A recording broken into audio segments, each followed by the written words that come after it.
All right. Good morning, everybody. Thank you for coming. This is the Ann Arbor Real Estate Investors Club. Today's Saturday session. No, no, no, no, no. I don't want to do that. I wanted to do this. Okay. This morning's session is Wholesaling 101. Like I say, a lot of people have joined the meetup in the past couple or 3 days. I've been sending out emails all week with updates. I have a YouTube channel now, which you can find is just in my name.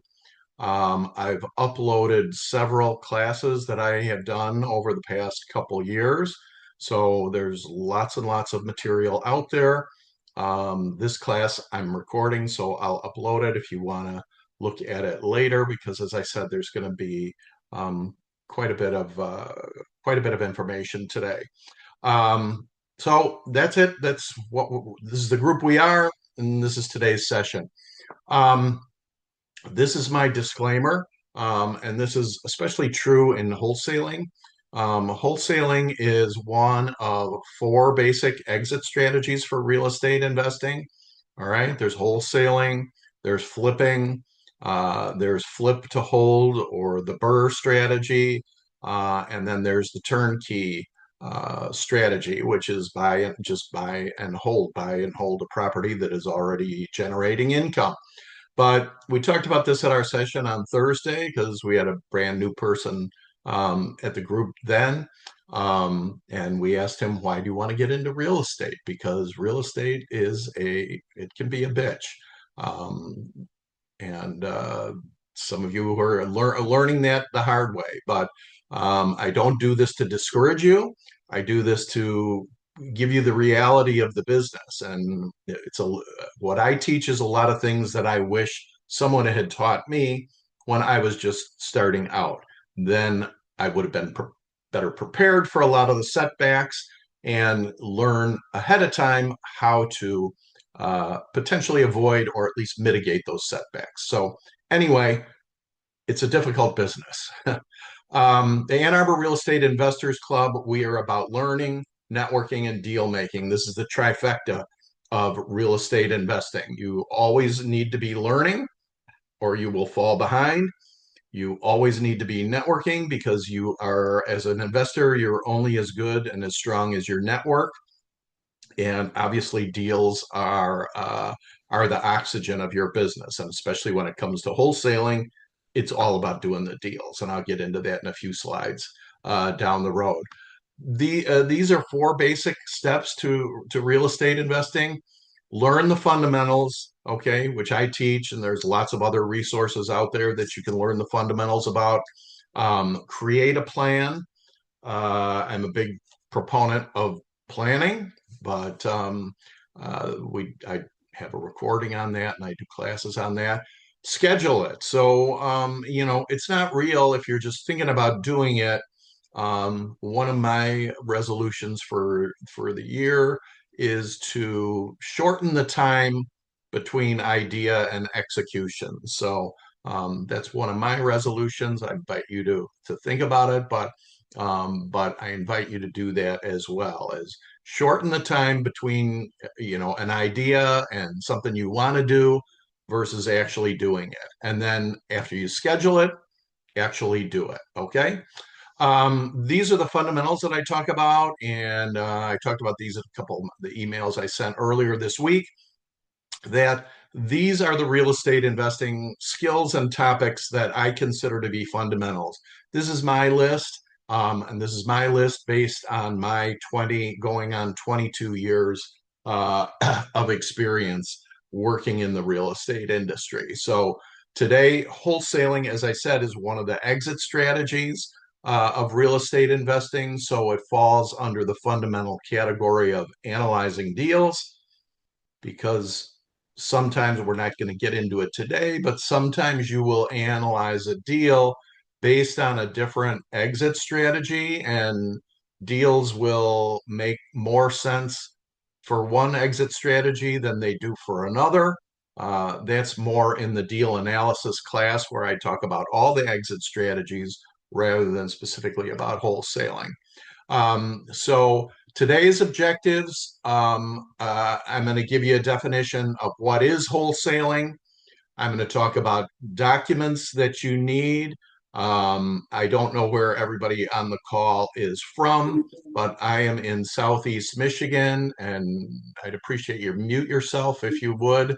Um, so the documents I'm talking about are documents you need in the state of Michigan.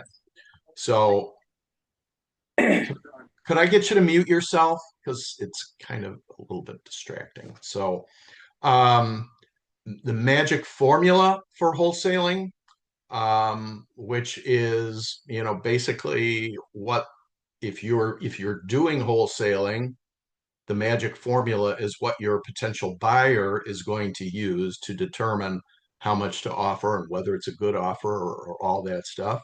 I'm going to talk about finding motivated sellers. I'm going to talk about wholesaling realities. Again, what you might learn on videos or from books is one thing, but what happens in the real world is not always those things. So I'm going to talk to you some about that.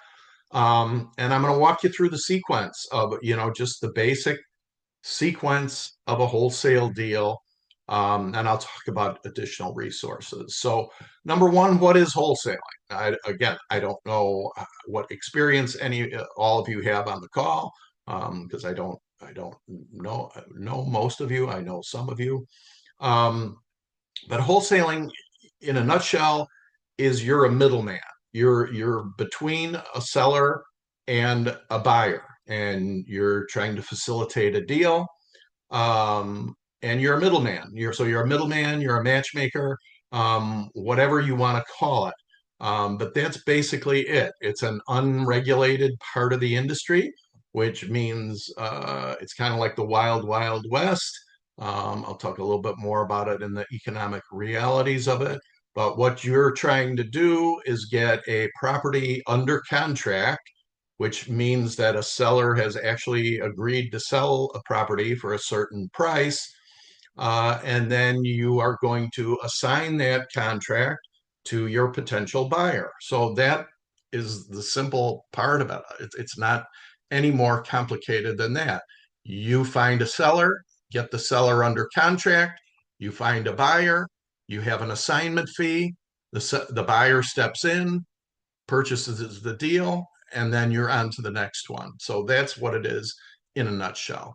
What legal documents do you need? You need, and this is in bold, you need an assignable sales agreement. And I talk about this in my contracts class, that number one, if it's not in writing, it doesn't exist. So you can talk to sellers all day long, and a seller can tell you, yes, I'm willing to sell the property. That's not an assignable sales agreement. An assignable sales agreement is something that is on paper and physically signed or electronically signed by a seller who has agreed to sell his or her property at a specific price within a specific amount of time.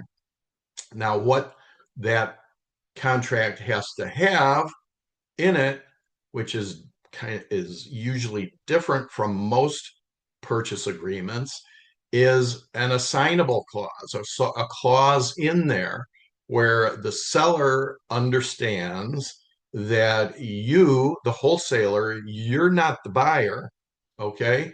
You're going to find a buyer. So, but there has to be a name that goes on that contract. So that name that goes on the contract as the buyer is either going to be your name as an individual or your business name if you have a business. And then, so that name, and then it's going to say right after it, and or assigns, ASSIGNS. Okay. That makes it an assignable sales agreement where the seller says, okay, I agree to sell it. I understand that you may or may not be the actual end buyer, but that's fine with me as long as I get the price I want. I don't care who the buyer is. There's a lot of problems that crop up in the real world that wholesalers, because they're unregulated primarily and lazy or dishonest or whatever reason you pick, do not explain that fully to a seller. All right. And that's kind of what one of the many things that can give wholesaling a bad name. But wholesalers don't explain it clearly enough, or the sellers don't understand it clearly enough, that that's part of the contract, that the wholesaler may or may not be the buyer, is likely not going to be the buyer. And the seller might say, well, wait a second, I'm not selling to that person for whatever reason the seller may decide he doesn't want to do that. That's when you have the contract and you as a wholesaler, you say, well, Mr. Seller, don't you remember we spoke about this when we signed this agreement, okay? That someone else might be the end buyer, okay? And that's where problems happen. So I'm trying to teach you today to be, an ethical wholesaler, and not only explain everything to the seller, but you make sure that that seller understands and is on board. Okay. Now, you as the wholesaler, I see this a lot of times, say, no, you sign the paper, you have to sell to this person, blah, blah, blah. And if you don't agree to it, I'm going to sue you, this and that, this and that. That's where things start to unravel really quickly, and you're going to immediately start going down a rabbit hole of either actually suing or threatening to sue or all that stuff, which takes you away not only from this transaction, but takes you away from the next transaction. You can do that. There are wholesalers that do that, again, because they're not taught any other way, and or that's the way they just choose to do business or whatever. So, number one, you have a document that's a sales agreement that's similar to a standard purchase agreement. Okay. They're similar. You need to get your own. I'm gonna preface here again, when I talk about legal documents needed on your power team, you need to have an attorney who is well versed in the wholesale real estate process. All right. Because all these documents have got to be approved up front by your attorney. Okay. You can't take a purchase agreement that I give you, or a purchase agreement that you find off the internet, or a purchase agreement that you have ChatGPT create or whatever, and say, "Oh, I'm good with it." No, you have to, in real estate, in any transaction, but more importantly in wholesaling transaction, because there's so many misunderstandings about it, that you have to sign anything that you sign, and anything that you ask anybody else to sign, any potential seller, any potential buyer, anyone involved in the transaction. You have to imagine in your mind right now, worst case scenario. What if this whole thing blows up? What is the worst case scenario?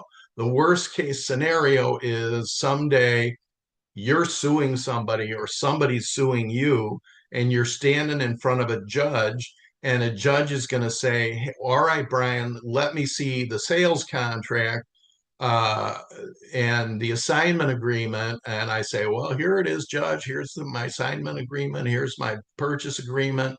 And the judge will say, well, where'd you get this? I could say, oh, well, I got it from this guy at this investors group, or I just had ChatGPT write one up, and the judge is gonna laugh at you.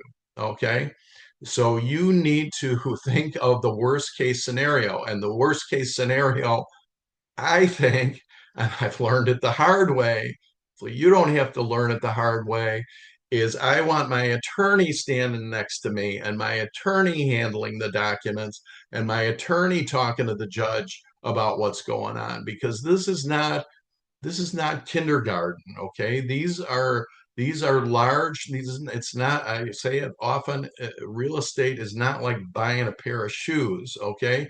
These are big transactions. There's lots of money involved.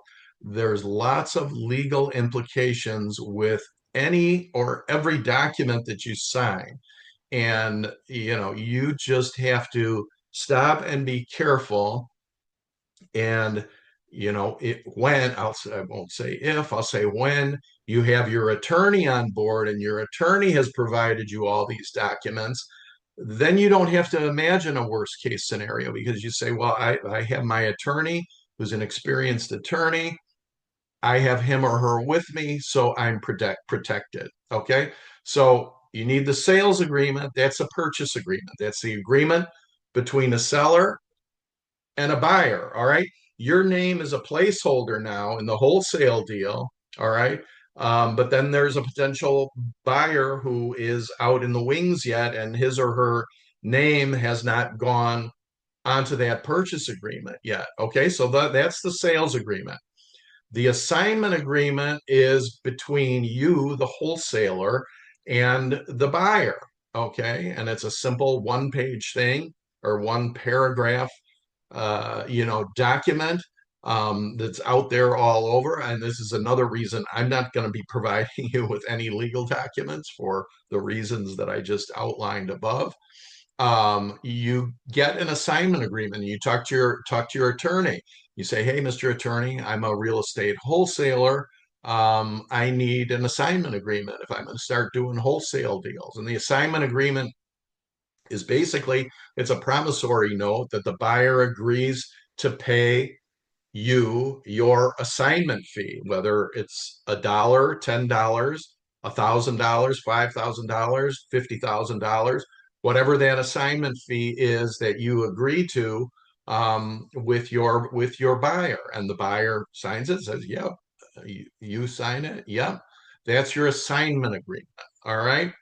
Um, Seller's disclosures and lead-based paint disclosures. Okay, these issues to me are black and white, but people in the wholesaling business will tell you, well, it's not black and white because you don't really need these things. So who am I to say? I'm not the ultimate authority on it, but I'm a realtor. I follow the code of ethics. I follow my office policies. I follow the state of Michigan rules. I follow all that stuff because as a licensed realtor, I swear as part of my licensing to do that. All right. As a wholesaler, you don't necessarily have to do it. I think it's a good thing to do, but so how do you know if you need a seller's disclosure and a lead-based paint disclosure?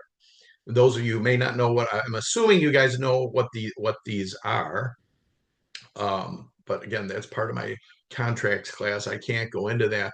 But here's where I'm going to tell you also, as part of your team, your power team, your real estate team, you need a real estate attorney who is experienced in doing wholesale deals. Not many are, not many want to. And you also need a title company. So you need a title company who is going to consummate this transaction. All right. And the title company has to feel comfortable and be experienced and willing to do wholesale deals. All right. There are, I don't know how many title companies in the state of Michigan. There's got to be 100 at least. There's only two that I know of that will deal with wholesalers. Okay. All of the title companies that I do business with and I've done my transactions with, they say, "Brian, don't bring me a wholesale deal. We are not going to touch it." Okay. You need to go to so whatever market you're in or whatever market you're going to be doing a transaction in, you need to not only find, but you need to talk to them before you're entering into contracts and before these transactions start taking place. You have to talk to that title company, and then it's up to the title, and then you ask the title company, "Okay, what documents do I need to do this transaction?" And again, it's different. It's, it can be different, and it certainly can be different state to state. I don't know anything about any other state besides Michigan, and as you just may have understood, different people will tell me different things within the state of Michigan when it comes to wholesale deals. Again, because it's a part of the industry that's not regulated. No one is required to follow particular rules, and that's why there's a lot of problems with it. I'll talk to you about in a minute. But now you're at least aware of these documents, and they're on your radar screen, and you will know that you potentially need to have them as part of the transaction. All right. The last two documents I put on here, and I put them on as optional because if you enter into a wholesale transaction and you sign a purchase agreement, I can sign that buyer Brian Bundison and or assigns, or I can do it in the name of my business, which is an LLC. So why would I do that? Or what difference does it possibly make? Well, it's a huge difference, as I hopefully made the point a couple minutes ago. If I put my personal name on a purchase agreement, all right, that creates commitments and obligations that I've just made, and I'm legally bound to. And if there's any interpretation of those promises that can lead to a dispute, it'll lead to a dispute.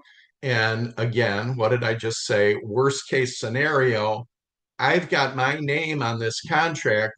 Worst case scenario, if something blows up or the seller changes his mind or doesn't like me or it becomes crazy or whatever, he or she can sue me. My name is on there. They're going to sue me. So whatever assets I have, my bank accounts, my real estate, my home, whatever, that is all exposed. All right. And on the other hand, if I'm going to sign a, a wholesale agreement, purchase agreement with the intent of assigning it to someone else, I put it in the name of my LLC. Well, who gets sued? The LLC gets sued. So you're only exposing whatever assets there are within that LLC. So that's a legal situation. Again, that your attorney can explain to you better than I can because I'm not an attorney. Your title company can explain to you better than I can because they deal with these legal issues all the time. So you want to rely on your power team members to navigate you through this part of the transaction. And the part of the transaction is all the legal documents involved. What are the legal documents? What do they say? Who's approved them? And again, what's the worst case scenario if everything starts going south and blowing up? All right. This as these documents, this part of the transaction is, it's as serious as a heart attack. So don't get dollar signs in your eyes. Don't say, oh, I've got buyers, I've got seller, and I've got a seller, I've got this hot deal. I want to make it happen because I see a big fat assignment fee that I'm going to get. And the dollar signs in your eyes will shade your focus. All right. Buying real estate is not like buying a pair of shoes. There are legal documents involved, and you need to, when it comes to any part of real estate investing, that's what this whole group is about. You need to engage your power team. All right. Your realtor will help you with this.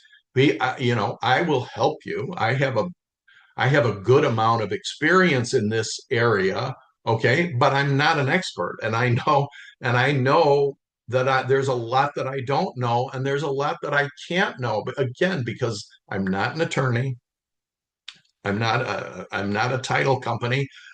I have adopted the philosophy of engaging my team, so I don't need to know all that because I have an attorney who knows that.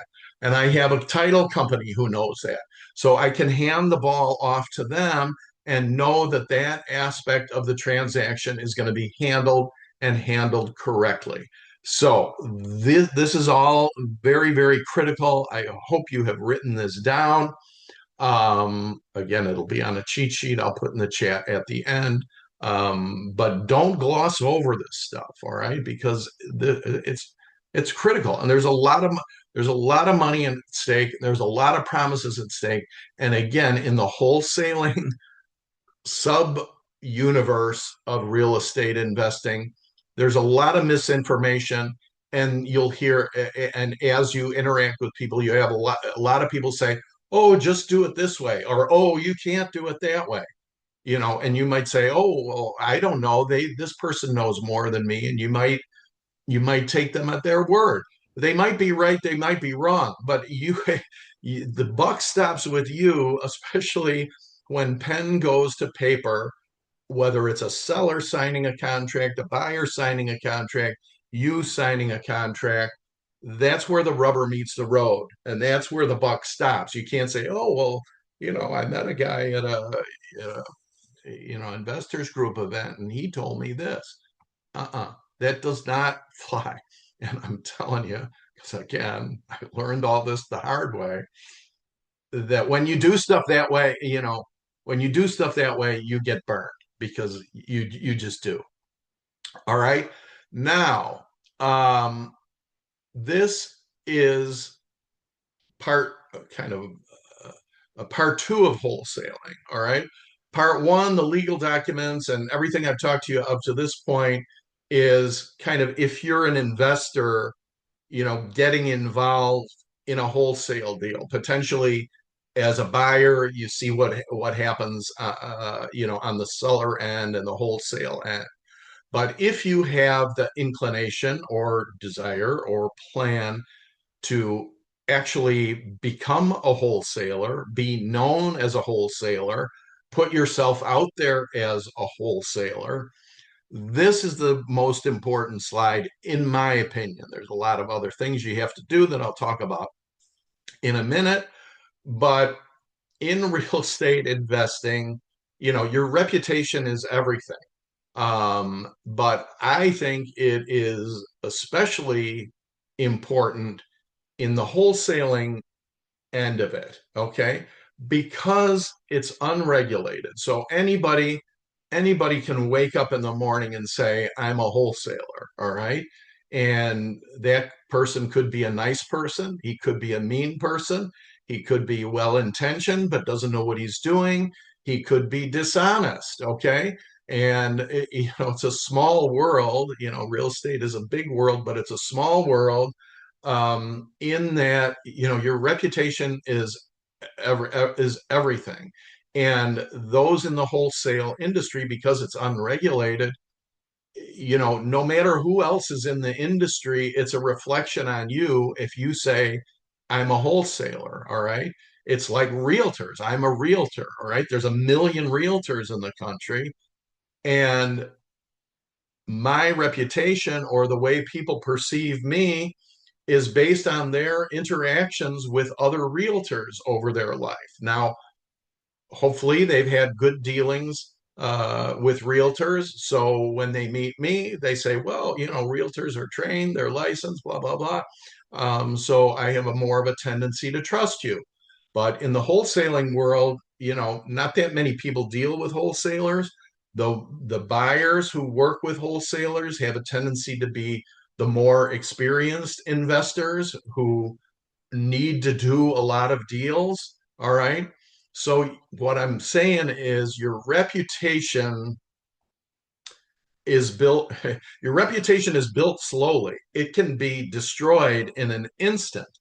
But this is really your philosophy of what type of wholesaler you're going to be, and how you're going to present yourself, and how you are going to do business, and how you want everyone who you interact with to think of you and perceive you. And from where I sit as a wholesaler, if someone asks me, and I know a lot of people, I deal with a lot of wholesalers, and stuff like that. There are good ones and there are not good ones. I will say there are more not good ones than there are good ones, because it's unregulated and anything goes and they can do whatever they want, say whatever they want, and all that stuff. But the wholesalers I know who do business the right way, and it's really simple golden rule. You treat people that how you want to be treated. All right. You treat people fairly. You're transparent. You do what you say you're going to do. Okay. Your smile is your logo. Your personality is your business card. How you leave others feeling after an interaction is your trademark. So, as a wholesaler, if you want to be a successful wholesaler, you want to leave others, everyone you interact with, you want to leave them feeling good about their interaction with you.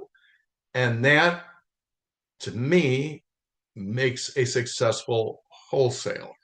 So study this, but this is a self examination that you have to give to yourself. And it's basically, I mean, I don't, there's a lot of people brand new to this call today. I don't know anything about you or all that. So I don't know where you fall on this scale. But all I can tell you is, you treat people right, people will want to do business with you. You treat people bad, your name is out there and you're like the flu type A. It's an epidemic that people will say, don't do business with, well, what's wrong with, look, listen, trust me, just don't do business with this guy. That happens a lot. And it will, the deeper you get into this business, the more you'll learn that, yeah, Brian, what you're talking about, yeah, you know what you're talking about. So this is how you're going to present yourself as a wholesaler. That's what this slide is all about. All right. I'm going to take a sip of coffee and I'm going to give you the magic formula. All right. Because as the wholesaler, as the middleman, all right, you're going to be dealing with what we call distressed sellers. Sellers who really need to sell in a hurry. That's your target. Going to be your target market, and we'll talk about that in a minute. But so you are going to be signing a purchase agreement at, I won't say pennies on the dollar of the value of the house, but at a significant discount. That's why it's called wholesaling. I mean, it's a significant discount. So, all right, Brian, how do I figure that? How do I figure that out? And again, if you don't use this formula and you bring stuff to potential buyers that don't come anywhere near this formula, the buyers are going to say, Brian, don't bring me this shit. You're wasting my time. You've got to bring a deal with meat on the bone is the bottom line.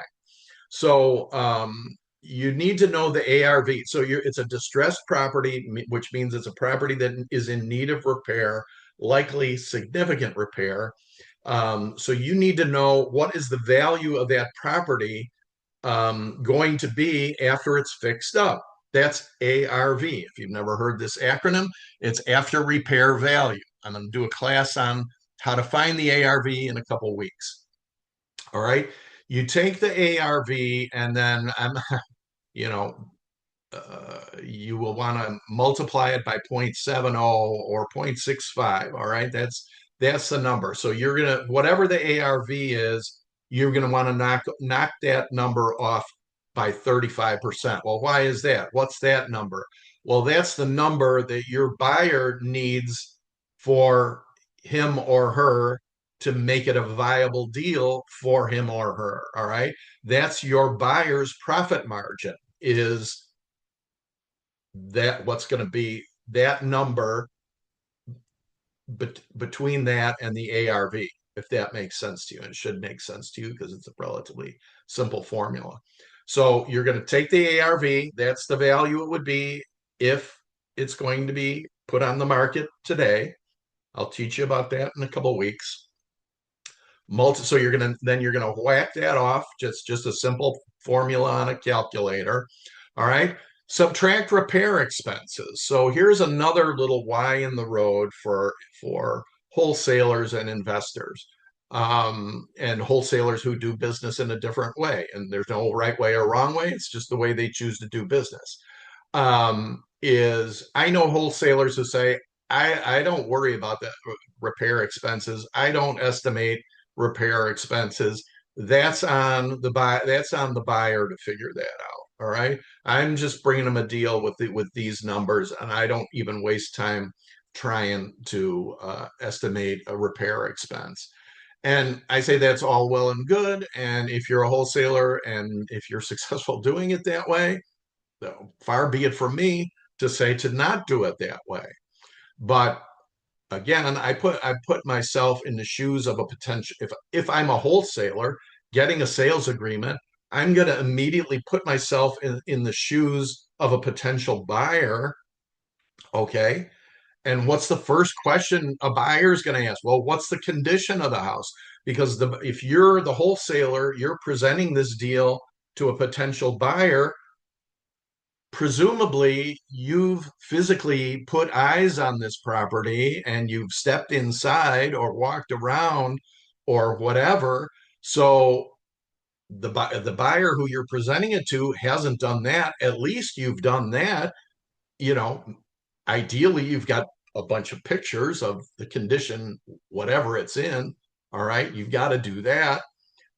So I say, as a wholesaler, as a wholesaler, I want to make it easier for the buyer.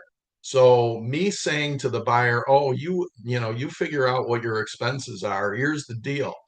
Okay, that's fine. But if I'm a wholesaler, I'm going to want to say, here's ballpark what I think it needs. Here's ballpark what I think it needs based on these pictures. And you can take 100 pictures, you can take videos. There's a lot, and then there's lots of ways to do how to learn how to do estimating relatively quickly. That's a subject of other classes as well. Um, but you're going to subtract those expenses because those are out of pocket expenses for a potential buyer. And we looked at this deal the other day, Thursday, that a wholesaler sent me. Oh, here, this looks like a great deal. And we talked about it at the table. I hadn't seen the house, but there were, just coincidentally, again, because it's a small world, there were two other investors at the table. They say, "Oh, Brian, I saw that house. That's a tear down. So this is, what this person is sending you is BS, basically." So guess what? The person who sent that to me, what did that do to her credibility for me? Figure it out. All right. So you've got the ARV, you multiply it by 0.65, you're going to subtract a ballpark of the repair expenses based on your experience. All right. You're going to subtract the soft costs, okay, meaning closing costs, transactions fee, your title company fee. If there happens to be a realtor involved, there usually isn't a realtor involved in a wholesale deal. Subtract your wholesale fee, is that again 1,000, 2,000, 5,000, 10,000, whatever that is. Then after you're knocking all of these off of the ARV, you've got the price that an investor is going to buy. All right. So, here's another thing, um, that I will say that this is a reality that I'll repeat on my reality slide. But that um, what was I going to say? I lost my train of thought there. The price that the investor will buy. So again, I'll say this in general about real estate. We can say all day long that the ARV is this and blah blah blah, and this is one of my pet peeves about the business in general. About, oh, my house is worth this. Well, your house at the end of the day, and I'll toot this horn till the end of my days. is that your house is not worth what you say it's worth. It's not worth what an appraiser says it's worth. It's not worth what a realtor says it's worth. And you might be saying, Brian, you're out of your mind. The property is worth what a buyer is willing to pay. Okay. Every seller is different. Every buyer is different. There's a lot of things you can predict and, you can estimate and things like that. But at the end of the day, when the rubber meets the road, a price that an investor will buy, the price that the investor will buy is what he'll buy at. Okay. And either the seller will ultimately agree to that or not. That's what negotiation is all about, is that middle ground there. But this is a key concept you need to learn about the real estate transaction business, and it all kind of offshoots on that. But so there are a couple guys that keep calling me. I tell them not to call me because they will go through this formula, and then they'll throw out a number that's way below that, which is, it's really a waste of time. All right. And this is another general little editorial comment in the real estate transaction is, I talk about this formula, and you'll hear about formulas and negotiating and what to offer and this, and then, what's the value and offer, and things like that. Is that as an investor, you're a wholesaler, you're in the investment range of the business, you're working with an investor. Okay. The investor has to, you know, nobody objects to an investor making money. All right. The seller needs to learn sooner or later that an investor is interested in the transaction so that investor can make money. Okay. That's fine. No one in their right mind should object to that, because that's why the investor is doing it, to make money. All right. But here's the big but, is that the seller does not want to think that that buyer is taking advantage of him. All right. And that's all in perception, and that's all part of the transaction. But I will say, if you're a wholesaler and you lay this out, and you lay out the formula, okay, and you talk with the seller about the formula. You say, look, Mr. Seller, I've got a buyer here. He's an investor. This is the number we're at, and this is why we are at this number. Okay. And this is where you earn your money as a wholesaler, is getting the seller to understand that the value of the property is what this investor is willing to pay, not what someone else says, or not what they think it says, or not what their neighbor says, or their aunt, their cousin, or whatever says. All right. You're dealing with a case of a buyer and a seller. Now there might be a case where it's a really good deal, in which case there's a number of investors competing for this deal. Well, that drives up the value. But I'm talking about breaking this down to its most simple elements. All right. And I hope that this makes sense. I hope that you understand this. And if you didn't know it before, if you have a different formula, again, you have a different formula, because wholesaling is, like Dodge City. There are very few, if any, rules. All right. That's the magic formula. Motivated sellers. All right. Well, you're going to hear the term, if you've not heard the term, motivated sellers. Okay. Every piece of real estate, you can say, well, everything is for sale at the right price, but we're not talking about that. We're talking about motivated sellers. And again, I'll talk about it in the wholesalers, which is a subset of real estate investing, is that the owners of properties who are engaging with wholesalers are really some degree of really desperate to sell that property very quickly, for whatever reason it might be. Bankruptcy, illness, it runs a gamut, divorce. There's a whole categories of motivated sellers that I'll talk about, and I'll give you a whole list of like 15 different categories of what makes someone motivated that would be a target for a wholesaler. So how do you find motivated sellers? Well, you do it through networking. And here I talk about networking.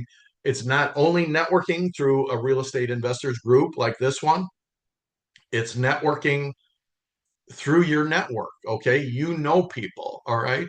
If you're going to become a wholesaler, sooner or later it will dawn on you that networking gives you the biggest bang for your buck as far as finding new deals, because when you're networking, theoretically you have other people out there talking and finding deals that will come to you, so you leverage your time. That's what networking is all about. That's why I'm such a big advocate about it. Networking, prospecting, advertising, and I call them their FOIA requests. Okay, networking is networking. All right, prospecting, motivated seller list. So there are all these companies that are out there that sell lists of contact. They're called skip tracers, and there's a lot of good ones out there, a lot of not good ones out there. But you have to, you need to dive in the pool somewhere, and start uh, targeting prospective sellers. And I'll talk in a minute about how you have to become a real marketing machine if you're going to be successful in this business. So here's the sources of motivated sellers: networking, prospecting, motivated seller list, which means buying a list with contact information, which contact information means property address, owner's owner's phone number, owner's email, owner's physical address. All right, those are the lists I'm talking about. You need to generate lists with literally thousands of leads. That's a story for another day.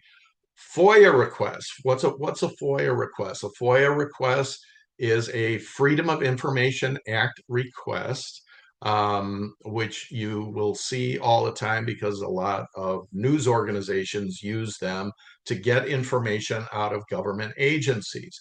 So an example of a FOIA request is, you want to find out every property in a particular city that has got building code violations. All right. Because if a property has got building code violations, perhaps the owner of that property doesn't want to deal with it. It's likely that they don't want to deal with it, or it wouldn't be on that list in the first place.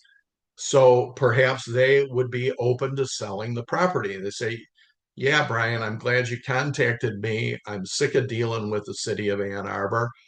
I'm getting old. I want to retire. I need to dump this property. Sure, let's talk. Okay. That's what we're talking about. So I'm going to do a whole class on FOIA requests one of these days, especially after I have AI help me with them. So I've done these in the past with mixed results. There are other wholesalers and other investors in the group who have done these over the years with mixed results. But it's another potential source for you to add to your list of generating leads for potentially motivated sellers.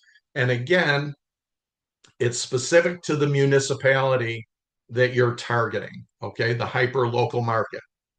It could be Ann Arbor, could be Vancouver, could be Miami, could be somebody joined the group earlier this week from Calgary. I don't know why, but anyway, that's the FOIA request.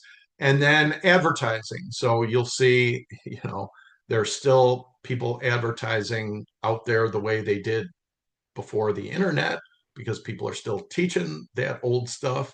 They're called bandit signs. Okay, and you'll see them if you drive around your town or whatever, at the entrance and exits of expressways or stop lights and all that. You'll see a little sign in the ground that says "We buy houses" and the phone number. Okay, that's it. That's a bandit sign. That's a wholesaler. All he's trying to do is get the phone to ring. And some people swear, but it's like anything. If you do any of these or any combination of them, you have to find your right mix and stick with it and tweak it. And they all work to varying degrees. But what most people do is they try something and they'll do it for a minute and then, oh, that didn't work, so I'm going on to the next shiny object or whatever. In order to be successful, this is one of the realities. You got to be consistent. You got to have a good message. You got to be consistent. If you put out a bandit sign out there with a phone number on it, you got to actually answer the phone if somebody happens to call it. So you'd be surprised. So these are the four ways to find motivated sellers: networking, prospecting, FOIA requests, and advertising. All right. This is good stuff you're getting today, and I'm winding it up. Realities. Okay. I think about this slide a lot because I don't want to burst your bubble, but again, when I think of it at the end of the day, this is stuff I wish people had, I wish I had learned when I was just starting out. It would have saved me a lot of time, trouble, and aggravation, and all that stuff. If I had known, it would have caused me to do a lot of things differently and potentially, a lot differently. But anyway, the realities are competition. Again, I'll go back to that Denzel slide. And whatever market you're in, okay, um, I encourage you to research, and you can research this because you can find out online, or or again, you can find out by going to your local real estate investors club group like mine. There are 200 or 300 groups across the country, that are real estate investors groups. I think mine's a little bit unique, but they're all good because they're all an opportunity to meet people, all an opportunity to get out there. If you're going to be a wholesaler, it's all about numbers, and it's about big numbers. It's about filling a funnel. It's about developing a huge list of potential contacts, and creating relationships, nurturing relationships. And again, if you do it the right way, like I taught about 10 minutes ago, you do things the right way, you treat people fairly, business will come to you like a magnet. Okay. Um, so but you have to deal with the competition. All right. So there are, I've been in this business 20 years, and I can say I've seen people, lots of people who say they're going to wholesale never do a deal, or because they're somehow led to believe by whatever they read or whatever shows or videos they've watched that it's so easy. Oh, all you have to do is find a seller and find a buyer and collect a $5,000 fee. You don't have to spend any money. You don't have to do anything. And theoretically, that's true, and it can happen. But what I say is, if it were as easy as a lot of these so-called gurus will teach you, or take your money to teach you, if it were that easy, everybody would be doing it. All right. You can go online, or you can go in your local store and buy a lottery ticket. you know, Theoretically, you can win. I mean, somebody's got to win. All right. And you win the lottery. All right. It's simple. All you do is buy a ticket. It doesn't cost you a few bucks or whatever. But wholesaling is a bitch. I think of all the strategies in real estate investing, of the four main exit strategies that I was talking to you about, I think wholesaling is the most difficult one. And it's because of the competition, because there's only, what was I going to say? Oh, I've seen a lot of people come and go. There are only about 4 or 5 guys, in the Southeast Michigan market who I would, if someone asked me, hey, oh, hey, I'm thinking of doing business with this guy, I would say, yeah, he's a good guy. He does it the right way. Um, and then there are hundreds that I would say, I would just shake my head and say, lose that guy's number and don't deal. period. And it's as simple as that in the real estate wholesaling. And I'm sure it's similar in every market. This is Southeast Michigan. And I'm sure it's similar in every market. So the competition is tough because those guys that are good, the cream of the crop that are at the top, they've got a marketing machine. Okay, they've got a marketing machine that's doing. I would say, I was thinking about this morning. I would say there are maybe five guys that I can say are good wholesalers who do business the right way. I know that if they bring a deal, they've got their paperwork done, they've analyzed the deal. And here's the difference between them and kind of why they're successful, is that when they approach a seller, okay, they won't do the deal unless the deal makes sense either for an end buyer. But these wholesalers are also investors. They don't only do wholesaling. Okay. So they can sit down with the seller and they say, Mr. Seller, this is what I would like to do. I'm thinking about wholesaling this deal because that's a part of my business. All right. But if I do not find an end buyer by within 10 days or whatever it is, I will buy the property. Okay. That's what differentiates them from 99% of everybody else out there spinning their wheels and thinking that they're going to make a lot of money quickly. All right. Is these wholesalers are there no BS? Okay. They've done the analysis. They know, I mean, they know what the repair costs are going to be. So they know that if they want to flip that house, that they could make that 35% because they've done their homework, they've done the formula, they know the ARV, they can estimate the rehab and they can do the rehab, all right. But they don't have to worry about an assignment fee. They don't have to worry about that other stuff, and that's why that's really why sellers will, because if two wholesalers come and sit down at the table with you, and you're the seller, and one wholesaler says, Brian, if I can't sell this to another buyer, I'm going to buy it myself in 10 days. All right. Next wholesaler comes in and says, well, Brian, I'm going to try and find a buyer. I have a lot of cash buyers I can present this to, but I don't have one today, but I'm pretty sure I can get one. Well, there's no guarantee. So who am I going to go with? I need the money. I'm desperate. I know that this house is going to sell in 10 days, either to this wholesaler or to another buyer. That's why they're successful. It takes a lot to get to that. It's taken a lot of these guys a long time to get to that. And all of these guys have gone through some real lean times in the business. They've been around long enough to go through the crash and all that. So they know. So that's the competition you're facing, and I'm sure you'll find that in whatever market you're in. Marketing machine. You have to be a marketing machine, which means you have to generate thousands, if not tens of thousands of leads to create your sales funnel. Anyone who's been an entrepreneur, anyone who's been in any kind of sales knows about the sales funnel. I'll invite you to study that. I can't go into it now because I'm running late on my time. You have to become a marketing machine. One of these wholesalers that is at the top of my mind, he sends out 15,000 postcards a week. Okay, that's his funnel. That's a ton of money to generate those leads, pay that postage, and do all that stuff. There's another wholesaler that I know in this group. He does cold calling.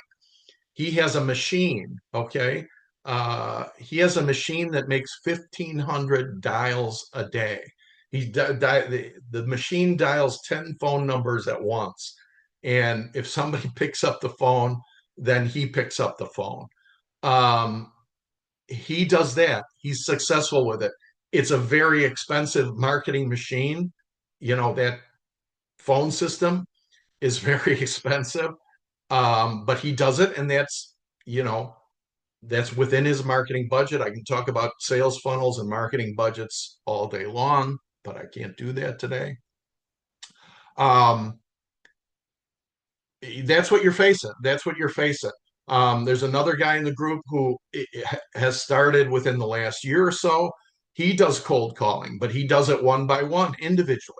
He does 100 dials a day. Okay, that's 10 calls an hour for 10 hours. That's 100 calls. It doesn't seem like a lot, but that's a lot. That's a long day. He's successful with it. He's sticking with it. That's his model. He's doing deals. Okay. That's the marketing machine. That's the reality. You've got to create one and fund it and be consistent with it. You, like I said in the first slide, um, you've got to have a thick skin. Okay, you got to have the skin of a rhinoceros. You've got to be able to handle rejection. If you've ever been in any kind of sales, this is not anything that's new to you. If you're coming from a corporate world into real estate investing and you don't know a lot about rejection, well, you're going to learn. And again, you're going to learn it sooner or later. And you just have to say, you just have to develop the attitude that, okay, this person is no, who's next. Okay. It's unlicensed and unregulated, which means that if you're going to put yourself out there as a wholesaler, what every other wholesaler does or doesn't do is a reflection on you, good or bad or indifferent. Um, Wholesaling is linear income, like flipping, like if you're a realtor selling houses. It's linear income, which means, yeah, it's good if you're doing it. And if you've got an engine that keeps the deal flow going, it's good. But if you stop wholesaling, you stop making money. So you only get paid for what you do, uh, which is the other of, buy and hold investing, where you have tenants paying you every month and you get paid no matter what you do. All right. Those are the realities. Competition, you got to have a marketing machine. You got to develop a thick skin. You got to realize that your reputation is going to reflect on other wholesalers. Every other wholesaler's reputation is going to reflect on you, and that if you stop doing it, you stop getting paid. All right, that's the reality of it. I'm going to talk for a minute about daisy chains and what are daisy chains. Again, this is part of the unregulated aspect of the business. This is where, there's something that's it's not on paper, or it could be on paper, where I mean, it could be like this deal that I got in my text just the other day, and I get these all the time, that someone said, oh, Brian, I got this deal. This deal looks good. I'm looking for a partner, or I'm looking for a loan, and blah blah blah. My first question is, well, do you have a purchase agreement with the seller? That's question number one. Okay. Oh, well, no, I don't, but the seller says they'll sell. Well, all right, that's no deal. It's no deal until something's on paper. It doesn't exist. That's my contract 101 class. But as a daisy chain is this. So she tells me about this deal. Someone else may have told her about the deal, and she's telling me about the deal. That's a daisy chain. So there might be a wholesaler who actually has a purchase agreement on this property and an assignable contract. All right. But another wholesaler is now going to try and step in and make it look like it's their deal. Okay. And so they think, oh, well, this seller wants to sell. So I'm going to piggyback and try and get another 2-3 grand wholesale deal. So now you got potentially two assignment fees or two referral fees or whatever for the same deal. All right. That's a daisy chain. Stay away from it. As a wholesaler, don't offer them to anybody unless it's you that has, because again, any legitimate buyer who's experienced, the first question they're going to ask you as a wholesaler is, do you have a contract with the seller? Period. Black and white, on paper, signed. Do you have that or not? If the answer is not, the buyer, then don't talk to me until you have that. You're wasting my time I don't want to hear about it. That's this end of the business. And certainly if you're a buyer, don't get involved in a daisy chain. But if you're going to be a wholesaler, don't try and pawn something off that you don't have the agreement with the seller on. All right. But that's what it is. You'll see this all the time because it's easy on social media to say, oh, I know a guy who's got this deal, blah, blah, blah. And it's nothing but noise and it's nothing but a waste of everybody's time. And again, it circles back to what? Your reputation. Because immediately, guess what? You get the reputation. Oh, you know, Bob presented me this deal, but I think it was a daisy chain. Well, guess what? You just bought yourself the reputation of a wholesaler that does daisy chains, and nobody wants to deal with it because nobody has the time to deal with it. That's daisy chains. All right. Here's the wholesaling sequence. I'm going to put this in it's in the cheat sheet that I'm going to put in the chat in a minute because I got to bring this train into the station here. Here's the sequence. If you've been to my classes at all before, you know that I'm kind of a fundamental one step at a time type of guy because it's easy to do steps out of sequence and you wind up spinning your wheels and wasting time and getting frustrated and wasting other people's time and all that stuff. Find the deal. Okay. There's a whole we do that at Rainmakers twice a month. Finding deal. We're talking about finding deals. Contacting the owner, analyze the ARV, estimate repairs, negotiate the price, get the property under contract, find the buyer. If you're a smart wholesaler, you've got buyers queued up. I talk about that a lot. I'm not going to talk about that today. Close the deal with your title company. Okay. And I know I've blown through this really quickly. That's in the cheat sheet. If you're a checklist type of person like I am, this is valuable. Additional websites.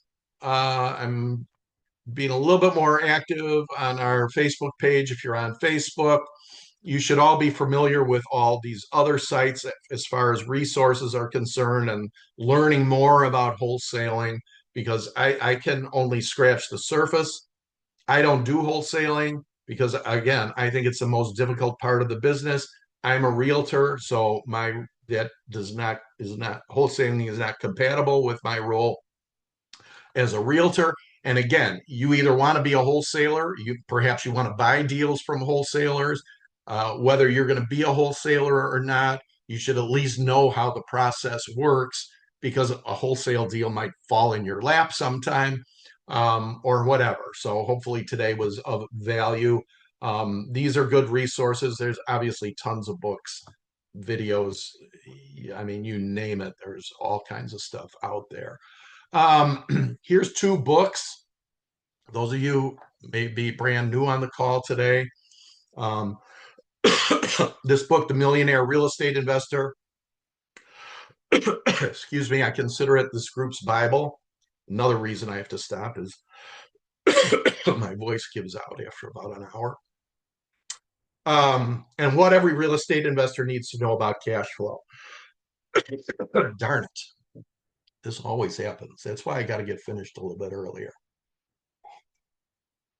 You can take a screenshot of this if you want to. But buy these books, read these books, upcoming classes for our group. I do the Rainmakers group, which is in person in Ann Arbor, Michigan, twice a month. And these classes on Saturday mornings, which I'm going to do once or twice a month, but I'm adding the classes to my YouTube channel. So I have a YouTube channel, which is just in my name. You can find it. I uploaded 16 classes in the last couple weeks.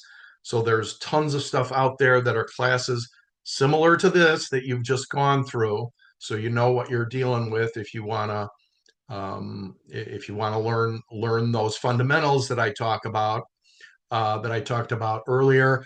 I'll be putting this class up later or tomorrow, so you can refer back to it if it was too much of a fire hose. What we offer as a group, again, Saturday classes, networking, a plug and play power team, again, specifically for Southeast Michigan. Um, realtors, lenders, inspectors, contractors, title companies, et cetera, insurance agents, et cetera. Um, if you're going to, if you find value and you think you're going to become engaged with the group, I ask for a one-time membership fee that compensates me a little bit for my time and experience and demonstrates your appreciation for that. Um, you can, if you want to do that, and you think you're going to regularly engage with the group and you find value, PayPal, Venmo, Cash App. Venmo is my preferred. You can find me there, etc. Next steps: join the group, engage with the group, commit to learning the fundamentals. There's 16 hours worth of stuff on my YouTube channel now. Create a plan, take action every day. Do one thing every day to advance your real estate investing business. Here's other stuff I talk about: creating a net worth sheet, book a one-on-one session. Come back and join the ride. And that is the end of that. And boy, I only get one.